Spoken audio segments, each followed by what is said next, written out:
করেছেন তার জীবনী নিয়ে সেখানে তারা প্রদর্শনীর আয়োজন করেছেন। আমরা একই সাথে ধিক্কার জানাই যে ঢাকা বিশ্ববিদ্যালয় প্রশাসনকে, যে প্রশাসনের দলখানা, যে উপাচার্য, তার মদদে ঢাকা বিশ্ববিদ্যালয়ে এই ৭১ পরাজিত গণহত্যাকারী শক্তিকে তারা পুনর্বাসন করেছেন এবং পুনর্বাসন করার মধ্যে তারা ক্ষমতায়িত করেছেন।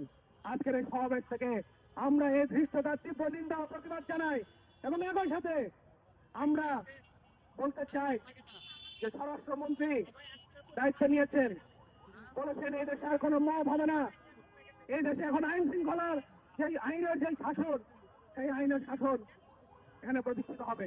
কিন্তু আমরা দেখেছি যে বাংলাদেশ ব্যাংকে মব করে তার যে গভর্নরের যে উপদেষ্টা, তাকে কার্যালয় থেকে বের করে দেওয়া হয়েছে, কেউ এর প্রতিবাদ করে নাই। সংগ্রামী বন্ধুগণ, আজকে এই বিক্ষোভ সমাবেশ থেকে আমরা হুঁশিয়ারি উচ্চারণ করে বলতে চাই,